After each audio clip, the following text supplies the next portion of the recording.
मैं खास तौर से नरेंद्र मोदी जी का और अमित शाह जी का इस बारे में हमेशा धन्यवाद भी करता हूं, उनका ऋणी भी हूं कि सिख कौम के कई मसले हैं जो उन्होंने सॉल्व किए हैं और मुझे उम्मीद है इनसे कि हम आगे भी करा पाएंगे।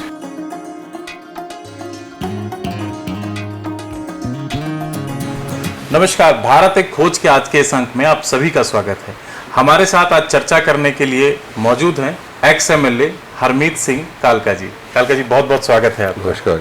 कालका जी, जिस तरीके से देखा जा रहा है आज वर्तमान में 2024 के चुनाव में सिख कम्युनिटी कहीं ना कहीं भाजपा से दूर होती नजर आ रही है, क्या तैयारियां हैं, क्या किस तरीके से देखते हैं? देखो, ये कहना तो बिल्कुल ठीक नहीं है कि सिख कम्युनिटी भाजपा से दूर हो रही है। जो पंजाब के लोग जो किसानी से जुड़े हुए हैं या जो राजनीतिक तौर पे पिछले 20-25 साल भाजपा के साथ रहे, जिन्होंने सिखों का सीधा रास्ता नहीं बनने दिया बीजेपी के साथ, वो लोग ज़रूर इसके विरोध में हैं। बाकी आम जनता, आम लोग जो है मोदी जी के साथ है, क्योंकि मोदी जी ने बहुत बड़े काम किए। और जहाँ तक मैं दिल्ली की बात करता हूँ और दिल्ली के साथ जो बाकी के स्टेट्स लगती है, जितने भी हमने मीटिंगें की हैं, जितने भी लोगों से बात की है, भारतीय जनता पार्टी के साथ है, क्योंकि उन लोगों ने देख लिया है कि आज देश के अंदर दो विकल्प हैं। एक तरफ से गांधी परिवार और दूसरी तरफ मोदी जी। तो जिस बंदे ने सिख कौम के लिए इतने काम किए हो, उसको साथ छोड़ के उस गांधी परिवार के साथ चलना, जिन्होंने श्री अकाल तख्त साहब को ऊपर तोपें चलाई हों, गोले मारे हों और उसको तहडेरी कर दिया हो, श्री हरमंदिर साहब के ऊपर गोलियां चलाई गई हो, दिल्ली के अंदर हजारों सिखों का कत्लेआम किया गया हो, कानपुर में किया गया हो, तो ये लोग जो हैं, यहाँ के लोग जो सिख हैं, वो कभी भी कांग्रेस की तरफ नहीं जा सकते। हाँ, उनको एक विकल्प जरूर मिला था आम आदमी पार्टी का, मगर जिस तरीके से आम आदमी पार्टी के श्री अरविंद केजरीवाल जी ने धोखा दिया, खास तौर पे मैं समझता हूँ कि सबसे बड़ा जो धोखा उन्होंने सिखों को दिया, जब पार्टी बनाई उन्होंने सिखों की इतनी बड़ी उनको सपोर्ट जहाँ फिजिकल मिली, उनको फाइनेंशियल सपोर्ट जो है, हमारे जो भाई जो विदेशों में बैठे हैं, उन्होंने बहुत बड़ी उनकी सपोर्ट की। और जिस वक्त उनकी सरकार बनती है, एक भी सिख को उन्होंने मंत्रालय नहीं दिया। सिखों के ऊपर वैसे ही जुल्म ढाए जो कांग्रेस करती थी। हमारे श्री गुरुद्वारा शीशगंज साहब का जो प्याऊ साहब है, दिल्ली में उनकी सरकार होते हुए तोड़ा गया। इसी तरीके से जो हमारे बंदी सिंह है, जिनके बारे में बात करते हैं, जो जिन्होंने 30-30 साल जेलें काटी है, जब पंजाब में चुनाव आए तो वहाँ वादे करके आए थे कि हम एक हफ्ते के अंदर अंदर इन बंदी सिंहों को छोड़ेंगे, और आज 2.5 साल हो गए हैं। सो लोगों ने देख लिया कि जो मोडस ऑपरेंडी, जो काम करने का तरीका कांग्रेस का था, और अब तो जग जाहिर हो गया कि आज दिल्ली के अंदर जो लोग हैं उनको पता चल गया कि कांग्रेस और आम आदमी पार्टी अगर किसी को भी वोट देते हैं, चाहे वो कांग्रेस को वोट दे, चाहे वो आम आदमी पार्टी को दो, वो जाएगी गांधी परिवार को। और जिसमें मैं समझता हूँ कि सिख कभी भी इस बात को मानने को मंजूर नहीं है कि वो गांधी परिवार को वोट दे। तो जिस तरीके से अभी आपने दिल्ली में भी शिरोमणि अकाली दल दिल्ली रजिस्टर्ड कराया है, क्या उद्देश्य है उसके कि किस तरीके से सिख कम्युनिटी को सिक्खी की तरफ जोड़ा जाए और कैसे? देखो, हमारी जो पार्टी है श्रोमणी अकाली दल दिल्ली स्टेट, ये दिल्ली के सिख राजनीति की है, और ये वो राजनीतिक नहीं है कि हमको इन सीटों के ऊपर हमने MLA लड़ने हैं, हमने काउंसलर लड़ने हैं या मेंबर पार्लियामेंट लड़ने हैं। इसके लिए हमारे पास बड़े प्लेटफॉर्म्स हैं, जिनके साथ हमारे अलायंसेज होंगे, जिनके साथ हमारे विचार मिलेंगे, हम उनकी पार्टियों से जाके लड़ सकते हैं। मगर ये जो पार्टी है निरोल धार्मिक है, और धार्मिक तौर के ऊपर गुरुद्वारे की इलेक्शंस लड़ेगी, गुरुद्वारों के प्रबंध चलाने के लिए, और गुरुद्वारों के साथ साथ देश भर के जो सिख है उनको अगर कोई प्रॉब्लम आती है तो उसके लिए प्लेटफॉर्म तैयार किया गया है कि आज देश भर का, आज चेन्नई में बैठे जो सिख है, अगर उनको कोई प्रॉब्लम आती है, वो हमें सीधा फोन करते हैं दिल्ली में। जे कलकत्ता में कोई बैठा है सिख, उसको प्रॉब्लम आती है, वो दिल्ली में हमसे संपर्क करता है। जे कानपुर, लखनऊ, देश के किसी भी विभिन्न कोनों में से किसी भी कोनों में से किसी सिखों को प्रॉब्लम आती है, तो दिल्ली में दिल्ली सिख गुरुद्वारा प्रबंधक कमेटी और श्रोमणी अकाली दल दिल्ली स्टेट से संपर्क करते हैं, और हम इनके जहां जहां इनकी मदद कर सकते हैं, क्योंकि सेंट्रल गवर्नमेंट के साथ हमने एक अच्छे अपने ताल्लुकात रखे हुए हैं, और उनके माध्यम से हम ये सारे जो इश्यूज हैं उसको सॉल्व करते हैं। क्या है? एक तो पंजाब में श्रोमणी अकाली दल है, और अभी वर्तमान में आपने भी श्रोमणी अकाली दल दिल्ली रजिस्टर्ड कराया है। देखो, श्रोमणी अकाली दल 104 साल पुरानी पार्टी है। 104 साल पुरानी पार्टी होने के बावजूद भी आज श्रोमणी अकाली दल का ग्राफ नीचे क्यों आ गया? आज पार्टी सिर्फ 3 सीटों पर सिमट के इसलिए रह गई क्योंकि आज उसमें परिवार हावी हो गया और परिवार की मनमानी की वजह से आज सारी अकाली दल खत्म होता जा रहा है। मैं पैदाइशी अकाली हूं, अकाली आज भी, पहले अकाली था, अकाली हूं, अकाली ही रहूंगा। मेरे खून में से अकाली दल नहीं निकल सकता, मगर अकाली दल की जो आइडियोलॉजी थी उससे जो आज का अकाली दल जो पंजाब में काबिज है श्रोमणी गुरुद्वारा प्रबंधक कमेटी पे, वो उससे पीछे हट गया और उस आइडियोलॉजी को जिंदा रखने के लिए हमने श्रोमणी अकाली दल रखा है और उसकी जो सांझ है वो हिंदू सिख भाईचारे को लेके चलती है। उसकी सोच हिंदू सिख भाईचारे के साथ है, ना कि जब तक तुम्हारी सांझ हो, तुम्हारे अलायंस हो तो तुम भारतीय जनता पार्टी की बातें करो और जब तुम अलायंस से टूटते हो। और तुमने देखा 2 दिन पहले सरदार सुखबीर सिंह बादल ने एक बयान दिया कि जो भाजपा को वोट देगा वो गुरु का सिख नहीं है। तो मैं समझता हूं कि धर्म के साथ राजनीति को जोड़ने का काम जो आज अकाली दल कर रहा है वो बहुत गलत है। राजनीति अपनी तरफ होनी चाहिए, धर्म अपनी जगह होना चाहिए। 2022 में अफगानिस्तान से कुछ सिख लोगों को भागना पड़ा जब वहां सत्ता परिवर्तन हुआ। उस समय शिरोमणि अकाली दल दिल्ली ने उनके पुनर्स्थापना के लिए, उनको पुनर्स्थापित करने के लिए क्या कोई काम देखो, जो मैंने आपको पहले बताया, जब भी कहीं पर प्रॉब्लम आती है वो लोग सीधा हमसे संपर्क करते हैं, क्योंकि हम एक तो पहली बात कि हम दिल्ली में बैठे हैं। दिल्ली में वो जगह है जहां पर 170 से ऊपर विदेशों की एम्बेसीज है, इनके साथ हमारा डायरेक्ट राब्ता हो सकता है। दिल्ली में केंद्र की सरकार बैठी है, इसलिए वो हमसे जब बात करते हैं और उनको इवैक्यूएट कराना, वहां से लेके आने का काम करने की बात की। हमारे साथ सरदार विक्रमजीत सिंह साहनी, उनका एक एनजीओ है, उनकी तरफ से हमने सपोर्ट मांगी, उनसे हमने हवाई जहाज़ों की मांग की, उन्होंने हमें सपोर्ट दी। केंद्र सरकार से हमने उन लोगों को लाने के लिए उनके पासपोर्ट जो इमरजेंसी इमीडिएटली बनवाने पड़ गए, उसकी मदद ली। और नरेंद्र मोदी जी ने, हमारे प्रधानमंत्री जी ने जिस तरीके से वहां पर हमारे गुरु ग्रंथ साहब की बेदबी ना हो, वहां पर तक के लिए अपने सरकारी जहाज वहां पर भेजे गए और उनको इवैक्यूएट किया। आज लोग अफगानिस्तान से आए सिख इस बात के ऊपर खुश है। एक तरफ मोदी जी की सरकार है जो उनको इवैक्यूएट करा रही है, उनको लाके यहाँ बसाने का काम कर रही है हमारे माध्यम के थ्रू। एक तरफ यही अरविंद केजरीवाल जी हैं कि जिस वक्त सीए लागू होता है दिल्ली के अंदर, देश के अंदर, तो उन्हीं अफगानी भाइयों को कभी रेपिस्ट कह रहे हैं, कभी कातिल कह रहे हैं कि ये लोग आके दंगा करेंगे, ये लोग आके यहाँ टेररिज्म फैलाएंगे और रेप करेंगे यहाँ पर लोगों आके लड़कियों का। सो ये जो दोहरा मापदंड है ये अब दुनिया के आगे सामने एक्सपोज हो चुका है। आज सबको पता है कि नरेंद्र मोदी जी जिस तरीके से सिखों की भावनाओं की कदर करते हैं, आपने देखा पिछले 2 सालों के अंदर, 2.5 सालों से जब से मैं अध्यक्ष पद पे आया हूँ गुरुद्वारा प्रबंधक कमेटी का, कितने प्रोग्राम मोदी जी के साथ मिलकर हमने किया। चाहे वो लाल किले के ऊपर 400 साल गुरु तेग बहादुर साहब का मनाने की बात करें, चाहे वीर बाल दिवस मनाने की बात करें, और उससे पहले मोदी जी ने जो सिखों की, सिख भाइयों की जो रोज अरदास करते हैं कि हमारे गुरु घरों की, गुरु धामों के दर्शन दीदारों की जो पाकिस्तान में रह गए थे पार्टीशन के टाइम पे, उनके दर्शनों के लिए, तो उनका जो कॉरिडोर खोला गया, जो करतारपुर साहिब लांगा खोला गया, उस कॉरिडोर के माध्यम से आज हजारों लोग रोज सवेरे पाकिस्तान जाके करतारपुर साहिब, उस स्थान के ऊपर जहां पर गुरु नानक साहब ने अपने जीवन के आखिर के 15 साल खेतीबाड़ी की, लोगों को एक फलसफा दिया कि नाम जपो, किर्त करो यानी कि अपने हाथों की कमाई करो और लोगों के बीच में बांटो उसको। ये फलसफा सिखिज्म को देके गए और वो स्थान के ऊपर जहां पर लोग उनको कोई नानक पीर कहते थे, कोई नानक शाह कहते थे, आज वहां पर हिंदू भी जाते हैं, वहां मुस्लिम भी जाते हैं और सिख भाई तो जाते ही जाते हैं। नहीं, वो जिस तरीके से अभी आपने करतारपुर कॉरिडोर की बात की, वो कॉरिडोर का क्रेडिट तो तत्कालीन कांग्रेस की सरकार लेती है। सिद्धू जी बोलते हैं कि वो मेरे जो पाकिस्तान के प्रधानमंत्री थे उस समय, वो मेरे मित्र थे जिसकी वजह से कॉरिडोर खुला। देखो, मैं सिद्धू साहब की बात से इत्तेफाक रखता हूँ कि उनका जो दोस्त याराना था वो इमरान खान के साथ क्रिकेट के मैदान तक था। उनका कोई राजनीतिक याराना अगर था तो जिसके साथ देश की हुकूमत लड़ रही है, फिर पुलवामा का इंसाफ दिलवा देते। पुलवामा के साथ जो हमारे नौजवान जवानों के साथ हुआ, तो फिर उसकी अगर क्रेडिट या डिस्क्रेडिट की बात है तो फिर सिद्धू साहब उसको अपने सिर पे क्यों नहीं लेते हैं। बात तो ये है कि तुम्हारा किसी के साथ भी अपना पर्सनल रिलेशन हो, मगर क्या देश की सरकार जिसके प्रधानमंत्री नरेंद्र मोदी जी है, अगर वो नहीं चाहते तो क्या ये कॉरिडोर खुल जाता? और क्या उद्यम अगर वो फंड्स ना देते तो क्या ये कॉरिडोर खुल जाता? पाकिस्तान ने अपने लेवल तक का, जहां तक उनकी बॉर्डर की सीमा है, वहां तक के फंड्स दिए हैं। यहां पर नरेंद्र मोदी जी ने की सरकार ने जो भारतीय जनता पार्टी की केंद्र की सरकार है, उन्होंने फंड्स दिए और उनकी दिली इच्छा थी कि कॉरिडोर खुले। देश की सरकार के बैठा हुआ प्रधानमंत्री वो काम नहीं करा सकता। ये क्रिकेट खेलने वाला और जुमलेबाजी करने वाला एक कॉमेडी शो के अंदर ये आदमी कह रहा है कि मैं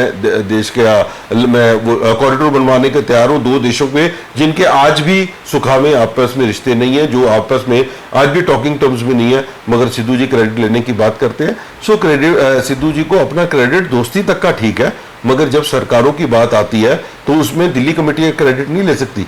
हालांकि इसके बारे में हमने प्रधानमंत्री जी से कई बार बात की है। मैं क्रेडिट कहूं कि जी मेरे कहने से हुआ, ये नहीं हो सकता। जब देश का प्रधानमंत्री जब जो इंटरनेशनल बॉर्डर खोलना है तो इसके लिए जितनी पॉलिसीज बननी है वो गृह मंत्रालय से और प्रधानमंत्री जी के ऑफिस से होनी है। कोई इसको क्रेडिट लेने की बात करेगा तो मैं समझता हूँ बहुत बड़ी बेवकूफ़ी वाली बात। आज आप देश में ही नहीं, दिल्ली में ही नहीं बल्कि देश में सिखों के एक बड़े नेता के रूप में जाने जाते हैं। क्या परिवार में कोई सिख नेता या कोई राजनीति में ऐसा व्यक्ति रहा जिसको देखकर आपको लगता था कि मुझे भी राजनीति करनी चाहिए? देखो, मेरे ग्रैंडफादर थे जो वो इसी इलाके से, कालका जी से, वो 1974 में जब दिल्ली में पहली इलेक्शन हुई है, गुरुद्वारा कमेटी का एक्ट जब बना 72 में, उसके बाद वो 74 में इलेक्शन लड़े, फिर 79 में लड़े और उसके बाद 16 साल इलेक्शन नहीं हुई। इस टेन्योर के बीच में 1990 में उनका देहांत हो गया और उनसे मैं प्रेरित था कि गुरु घर की सेवाएं करनी है। और जब सेवाएं करते करते एक हमारे धर्म में कहा गया है कि एक तो जो राजनीति है और धर्म है, इनको हम अलग नहीं कर सकते हैं, इनको हमको साथ रखना पड़ेगा। और साथ ये रखना पड़ेगा कि कभी भी जो राजनीति है वो धर्म से ऊपर नहीं आनी चाहिए। आज अकाल तख्त साहब और हरमंदिर साहब आमने सामने इसीलिए बनाए मीरी पीरी के मालिक गुरु हरगोबिंद साहब ने, ताकि हम राजनीति के माध्यम से अपने लोगों का काम कर सके। और जिस वक्त मैं गुरुद्वारे की इलेक्शन जीता, उसके बाद मुझे भारतीय जनता पार्टी ने इस इलाके से विधायक की टिकट दी और मैं विधायक बना, लोगों की सेवा भी की। उसके बाद मेरी मिसेज भी इस इलाके से 5 साल पार्षद रही है और लोगों की सेवा की है। और मैं समझता हूँ कि इस इलाके ने जितना बड़ा मान, प्यार, सत्कार दिया है, शायद मैं इनका ऋण कभी नहीं उतार सकता। कोविड के दौरान जब बहुत सारी संस्थाएं अपने घरों में कैद थीं, बहुत सारे एनजीओस थे जो काम नहीं कर रहे थे, वो केवल कागज पर काम करते थे। उस समय आप और आपकी संस्था ग्राउंड पर काम कर रही थी, तो वो कुछ अनुभव आपके साथ ऐसा घटा या कुछ ऐसी घटना जो आपको आज भी याद हो, जब आप लंगर लगा रहे थे? पूरा देश नहीं, पूरी दुनिया इस आपदा के समय के ऊपर हाहाकार मची हुई थी। और हमारी सिख कम्युनिटी में अभी आपको बताया कि गुरु नानक साहब का फलसफा है, सवेरे उठ के अपना नाम जपना है, गुरु का नाम लेना है, उसके बाद अपनी कमाई करनी है, किरत कमाई करनी है और उसके बाद उसको वंड छकना है, उसको बांटना है। और उसको बांटने का माध्यम कुछ भी हो सकता है, उसको लंगर की सेवा में हो सकता है, उसकी दवाइयों की सेवा में हो सकता है। और इसी उद्देश्य के ऊपर हमारे गुरुद्वारे चलते हैं, इसी उद्देश्य के ऊपर सिख पंथ टिका हुआ है। और उसी को लेके जिस वक्त ये आपदा आई, घर घर तक 2 लाख लोगों को रोज लंगर पहुंचाने का काम हमने किया।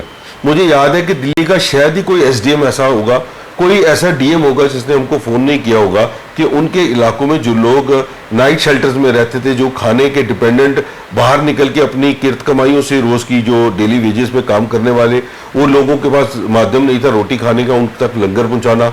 जो लोग घरों से बाहर नहीं निकल सकते थे, हमारे परिवार के लोग, उन तक लंगर पहुंचाना, रोटी पहुंचानी, और कई लोगों को रसद तक हमने पहुंचाई। और जब हम लोगों के घरों में जाते थे ये सब चीजें देखने, तो हम देखते थे कि जिस वक्त लोग अपने घर का राशन का जब बजट बनाते हैं, उसके साथ साथ उन्होंने अपनी दवाइयों का बजट बनाया है। क्योंकि आज की जो बीमारियां जो बढ़ती जा रही हैं, जिनके घर में बुजुर्ग हैं, उनका एक दवाइयों का अलग बजट बनता है। उसको देख के हमको इंस्पिरेशन मिली और हमने दिल्ली के अंदर बाला प्रीतम नाम से दवाखाने खोले। और दिल्ली के अंदर एक मात्र ऐसे 4 दवाखाने गुरुद्वारा की तरफ से खोले गए जो आम दवाइयों से 40-40% तक उनको लेस मिलते हैं। और कई जेनरिक मेडिसिन तो 300-300% लेस पे हम उसको दे रहे हैं। और इसी के चलते हमने बाला साहब हॉस्पिटल में किडनी सेंटर बनाया। किडनी डायलिसिस सेंटर जो बना हमारा, दुनिया में एक ही ऐसा हॉस्पिटल है जहां पर फी काउंटर ही नहीं बनाया गया। वहां पर हर प्रांत का कोई लोग आ जाए, चाहे वो हिंदू हो, मुस्लिम हो, सिख हो, ईसाई हो, उन सब का जो डायलिसिस फ्री ऑफ कॉस्ट किया जाता है। और जो लोग बाजार में 2500-3000 रुपये खर्चते हैं, आज वहां पर हजारों की तादाद में, जो मैं समझता हूं कि अब लाख के आसपास इसकी गिनती पहुंच गई है, लोग वहां से डायलिसिस करा चुके हैं। ये जो अभी आपने बाला साहब गुरुद्वारे के बारे में बताया, जहां पर आपने हेल्थ सेंटर एक हॉस्पिटल के रूप में भी चला रहे हैं, ये दिल्ली सिख गुरुद्वारा मैनेजमेंट कमेटी के अंडर में आता है या कोई ये अलग से संस्था आपने नहीं, ये रजिस्टर- सारी संस्थाएं जितनी भी हैं, हमारे चाहे दवाखाना है, चाहे हमारा गुरु हरकिशन पॉलीक्लिनिक है, जहां पर 50 रुपए में सिर्फ एमआरआई की जाती है, सीटी स्कैन किया जाता है, जो 10,000 15,000 से शुरू होती है बाजार में, हम मात्र 50 रुपए में करते हैं। और ये बाला साहब हॉस्पिटल, ये जितनी भी संस्थाएं हैं, ये सारी दिल्ली सिख गुरुद्वारा प्रबंधक कमेटी के अंडर आती है। क्या आपके इस कालकाजी क्षेत्र के अंदर, क्योंकि आप कालकाजी से पूर्व में विधायक भी रहे हैं, तो कालकाजी क्षेत्र के अंदर कोई ऐसा अपने डिस्पेंसरी जो बाला साहब? देखिए, जो हमारा गुरुद्वारा बी ब्लॉक सिंह सभा का गुरुद्वारा है, जहाँ का मेरे को सेवा मिली हुई है अध्यक्षता के रूप से पिछले 15-16 साल से, वहाँ पर भी हमने ऐसे डायलिसिस का सेंटर बनाया है।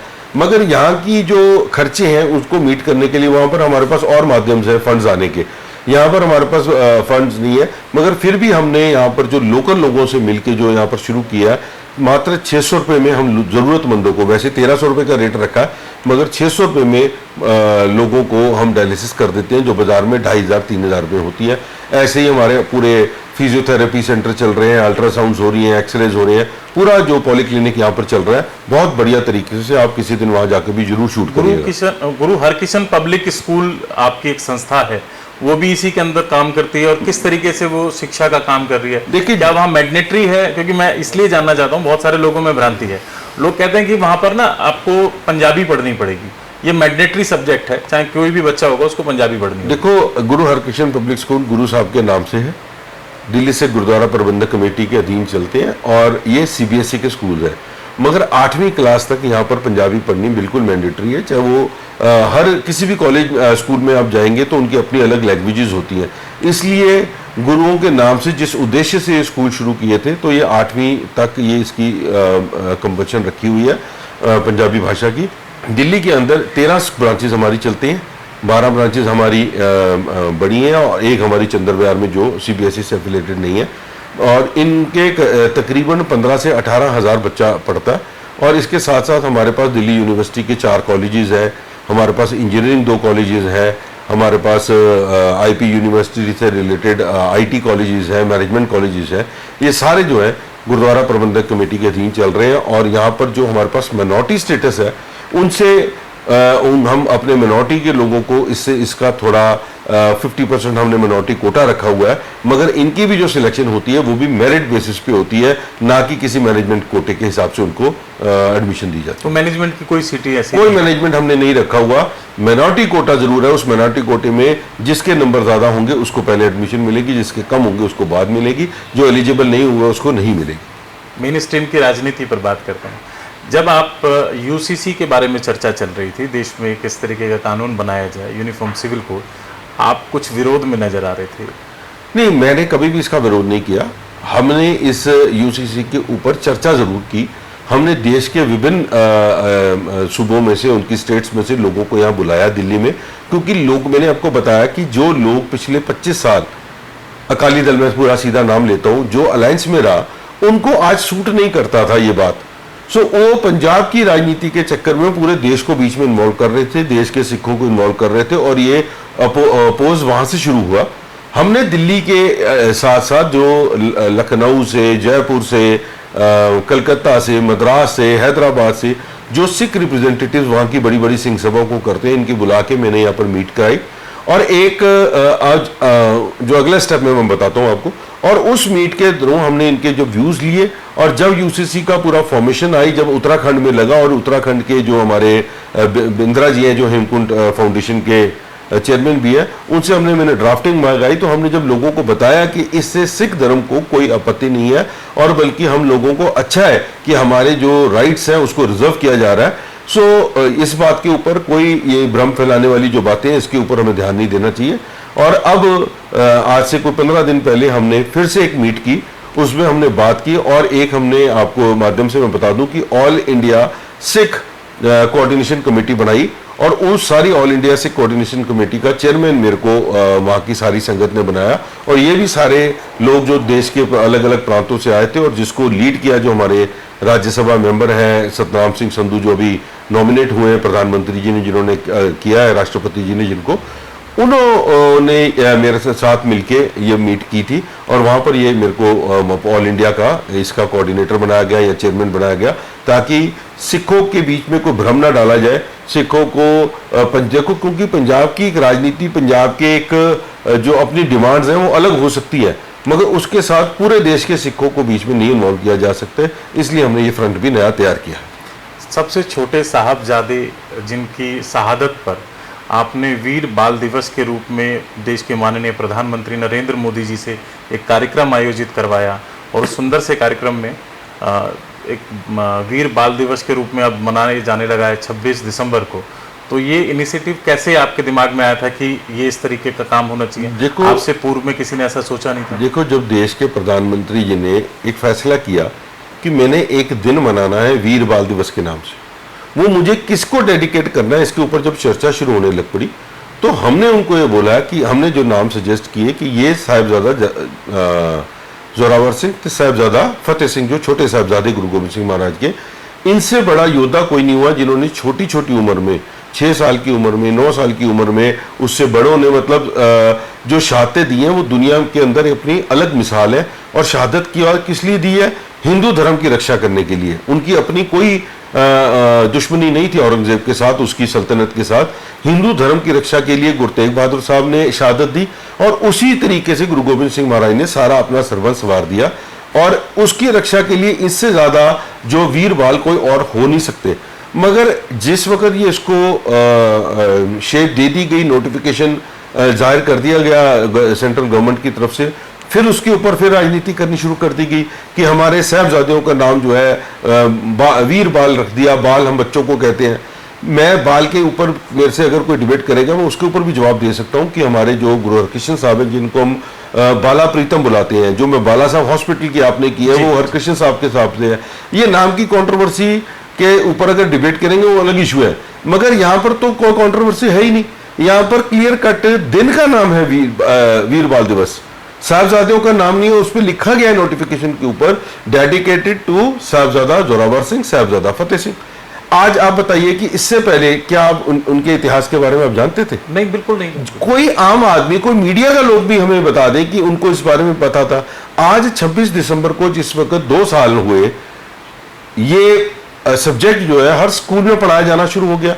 आज चेन्नई चले जाओ, कलकत्ता चले जाओ, हैदराबाद चले जाओ, हर जगह पेट्रोल पंपों के ऊपर साहबजादों की फोटो लगी है और उनकी लैंग्वेज के ऊपर उनका इतिहास लिखा जा रहा है। तो ये सिखों के लिए गौरवमयी बात है कि हमारे गुरु गोबिंद सिंह महाराज की साहबजादों की शहादतों को सरकार ने एक्नॉलेज किया।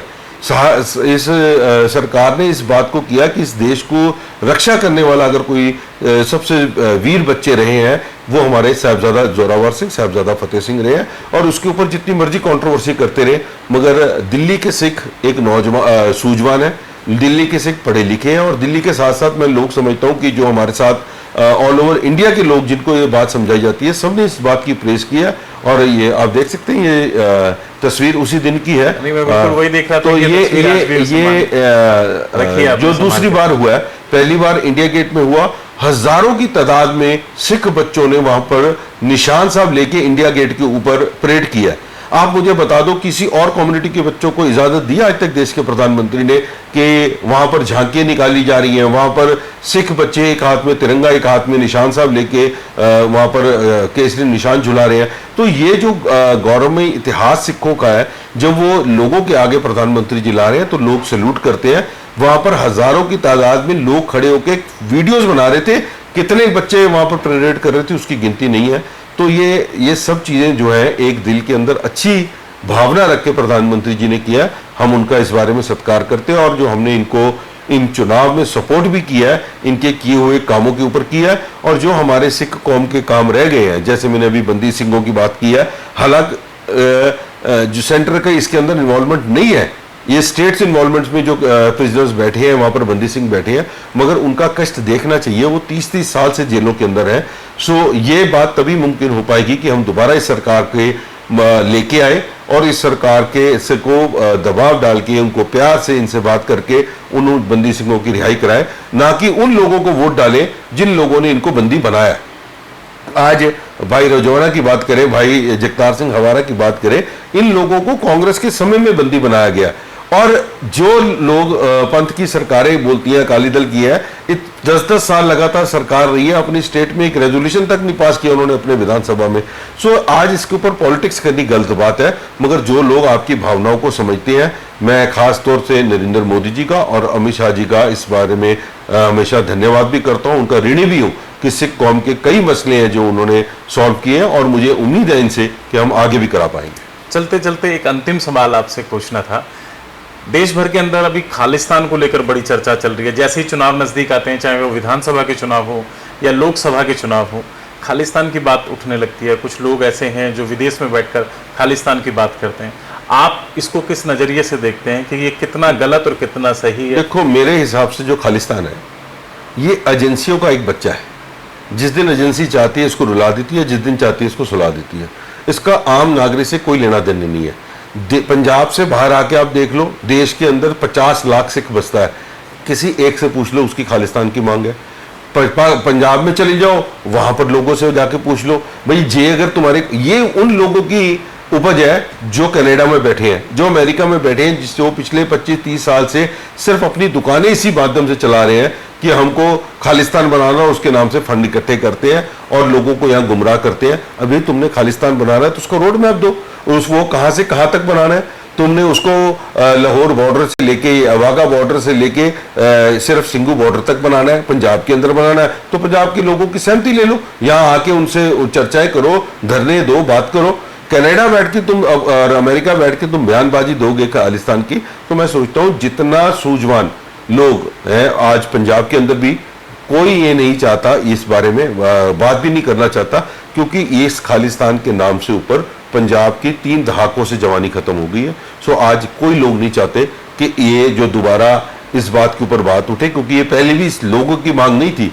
चंद, मैंने बताया कि एजेंसियों की तरफ से शुरू किया जाता है, और आज भी जब चुनाव आते हैं वो एजेंसियां उठा देती हैं, चाहे वो पाकिस्तान की एजेंसियां हो या और देशों की एजेंसियां हो, या ऐसी एजेंसियां हो जो देश के अंदर एक अमन शांति नहीं चाहती, वरना किसी लोगों की ये मांग नहीं है। बहुत बहुत धन्यवाद हरमीत जी आपका, आपने बहुमूल्य समय दिया। ये थे श्री हरमीत कालका जी, जिनका आज हमने बहुमूल्य समय लिया और हर उस विषय को खंगालने की कोशिश की जिस विषय को जानने की जरूरत थी। अगली मुलाकात किसी और शख्सियत के साथ, तब तक के लिए प्रणाम।